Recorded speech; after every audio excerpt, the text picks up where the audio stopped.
Halo semuanya, sawadee kerap, apa kabar? Semoga kabar kalian selalu baik dan juga sehat. Selamat datang di segmen analisa.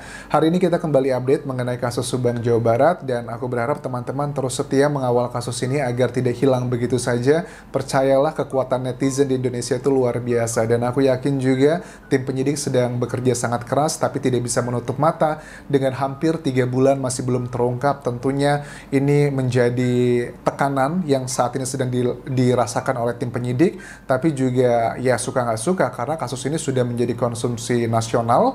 Dan sekarang yang kita harus harus sadari bersama, yang sedang menanti keadilan ini kan bukan cuma dari kedua keluarga korban ya, kedua almarhumah juga menantikan, tapi juga masyarakat Indonesia sedang melihat ini bagaimanakah kinerja dari tim kepolisian Indonesia. Kenapa aku bilangnya Indonesia?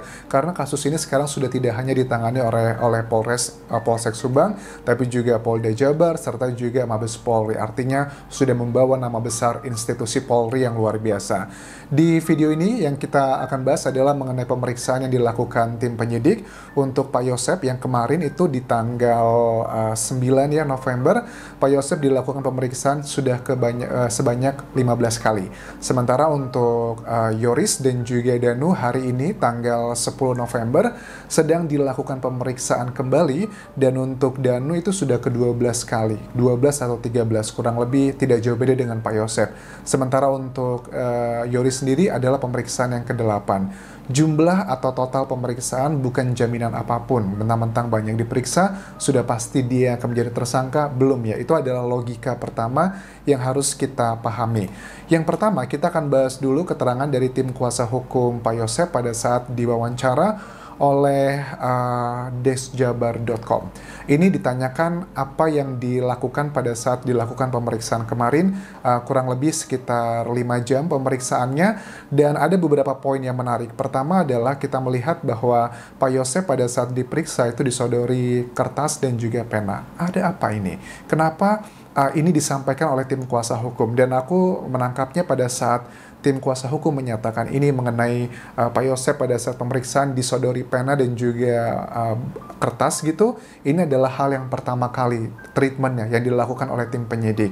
Kalau secara analisaku biasanya ya, kalau aku pribadi, kenapa aku membutuhkan kertas dan juga pena? Biasanya aku melakukan itu pada saat aku sedang ingin menjelaskan sesuatu hal, misalnya presentasi atau hal-hal yang berhubungan dengan pekerjaan, agar ada poin-poin yang tidak terlewatkan. Apakah ini wajar ada kertas dan juga ballpoint atau pena pada saat seseorang sedang menjalani pemeriksaan?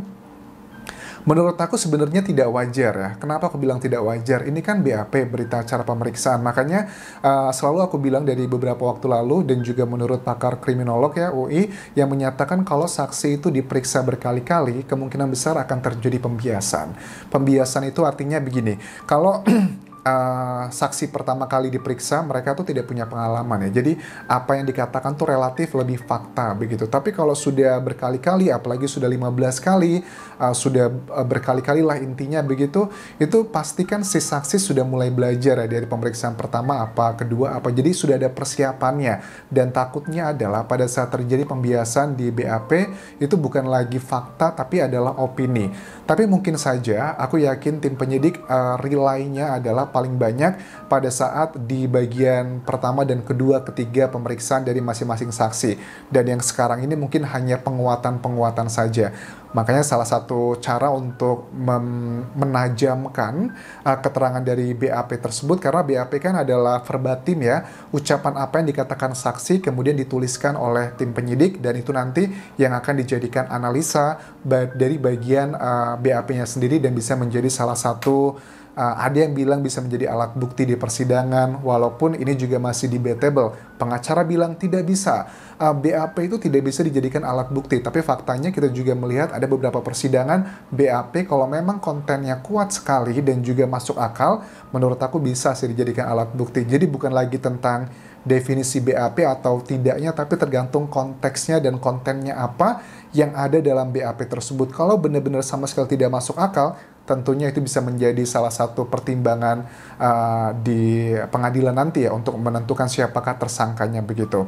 Kalau di pengadilan sudah ada tersangkanya, tapi untuk menunjukkan lebih apakah dia valid atau tidak begitu. Nah, itu adalah bagian yang pertama, kertas dan juga ballpoint. Untuk apa begitu? Mungkin biar lebih menguatkan ingatan Pak Yosep, hal-hal yang terlupa, it's fine gitu. Karena dalam teori pendidikan juga sama sih, untuk kita itu apa ya, kadang tuh ada salah satu strategi kita untuk mengingat hal-hal lampau adalah dengan tulisan. Kadang kalau kita sudah menulis, itu akan motorik tubuh kita itu akan merespon, membuat respon, memanggil ingatan-ingatan lama kita, karena ini sudah cukup lama, hampir 3 bulan. Dan ada poin yang menarik lagi disampaikan dari tim kuasa hukum Pak Yosep, di sini menyatakan bahwa ada juga bagian yang ditanyakan pada pemeriksaan mengenai anaknya Pak Yosep, yaitu adalah Yoris. Menurut dari tim kuasa hukum Pak Yosep dinyatakan bahwa Yoris adalah anak yang cukup temperamental. Bahkan almarhumah Ibu Tuti itu pernah meminta suaminya, yakni adalah Pak Yosep dan juga ayah dari Yoris, untuk melakukan ruqyah ke Yoris karena sifat temperamentalnya. Ini adalah bagian yang menurut aku juga secara tanda kutip, ya ini adalah fakta dari keterangannya tim kuasa hukum dan adalah yang ditanyakan di pemeriksaan Pak Yosep ke-15 kali tersebut. Tapi sebenarnya ada below the line-nya yang aku coba baca di sini. Mungkin ingin memberikan pesan ke masyarakat bahwa Yoris itu adalah anak yang temperamental. Tapi gini ya, ini adalah keterangan dari tim kuasa hukum Pak Yosep. Tapi kalau kita lihat dari background-nya Yoris sendiri, adalah hal yang wajar kalau anak dengan kondisi keluarga seperti Pak Yosep dan Ibu Mimin punya permasalahan psikologi. Permasalahan psikologi bukan berarti yang aneh-aneh ya. Apalagi kalau seseorang dikatakan temperamental, seharusnya bukan pengacara sih yang ngomong begitu ya. Harusnya adalah psikiater atau psikolog yang bisa menjudge seseorang itu temperamental atau tidak. Kalau cuma marah sekali, 2 kali, 3 kali, apalagi dengan hal-hal yang sensitif, misalnya Pak Yosep menikah lagi, dan dalam pernikahannya pun juga terjadi ketimpangan ekonomi, permasalahan, adalah hal yang wajar seorang anak marah dengan ayahnya, marah dengan lingkungan sekitarnya, apalagi namanya juga anak kan ya. Jadi menurut aku pada saat tim kuasa hukum Pak Yosep mengatakan bahwa Yoris adalah anak temperamental, harusnya diberitahu kenapa kok bisa lebih seperti ini. Memang ada contohnya. Contohnya adalah salah satunya adalah mengenai Pak Yosep yang sempat mau si Yoris itu di sini dikatakan mau membacok gitu kan ya. Tapi ini ceritanya kan sudah dibahas, sudah dikonfirmasi oleh Yoris pada saat diwawancara Kompas TV. Konteksnya saat itu Yoris itu marah karena melihat Pak Yosep dan juga Ibu Mimin itu show off affection mereka, rasa kasih sayang mereka itu di hadapan kedua almarhumah, Ibu Tuti dan juga Amel. Wajar sih kalau menurut aku, tidak harus jadi anak yang temperamental. Manusia biasa pasti melihat orang yang disayangi disakiti pasti juga akan marah. Jadi kalau dibilang Yoris adalah anak temperamental, bisa saja, tapi harusnya mengatakan ini adalah psikolog ataupun juga psikiater, bukan dari tim pengacara begitu. Terus kalau kita lihat juga nih, ada keterangan tentang Danu dan juga Yoris, ini dari tim kuasa hukumnya mereka. Ada beberapa hal yang akan diklarifikasi untuk pemeriksaan hari ini. Salah satunya adalah keterangan Banpol nih. Jadi kita sudah tahu kan ya bahwa Kadif Humas Polda Jawa Barat pada saat diwawancara detiknews.com mengatakan bahwa tidak ada kaitannya atau hubungannya Banpol masuk ke lokasi kejadian atau dalam kasus pembunuhan di Subang ini. Ini katanya dari tim pengacara yang akan diklarifikasi maksudnya seperti apa. Tidak hanya masalah Banpol, tim pengacara juga ingin mengklarifikasi. Jadi bukan diminta tapi ingin mengklarifikasi dari tim pengacara, aku tangkapnya di sini, tentang pernyataan Pak Yosep mengenai dana yayasan yang disampaikan pada saat wawancara TV One. Jadi memang ini kasusnya benar-benar luar biasa ya. Kesannya adalah domestik gitu. Kasusnya kesannya adalah permasalahan keluarga, tapi ternyata setelah diselidiki dan juga melihat fakta, kasus ini tidak sesimpel itu begitu. Ada banyak faktor yang membuat kasus ini sangat sulit untuk dihadapi. Makanya gak heran sekarang banyak nih masyarakat yang sudah mulai pesimis gitu. Apakah mungkin kasus ini akan terpecahkan anjas gitu? Karena dengan beberapa hal-hal kelemahan yang dianggap oleh masyarakat, yang dilakukan tim penyidik gitu, misalnya otopsi yang ternyata tidak lengkap dari pertama dan kedua. Bahkan kita ketahui dari Dr. Hastri pun mengatakan pada saat melakukan otopsi opsi kedua, ada dua hal yang dilakukan. Pertama adalah mengoreksi dan juga menambahkan.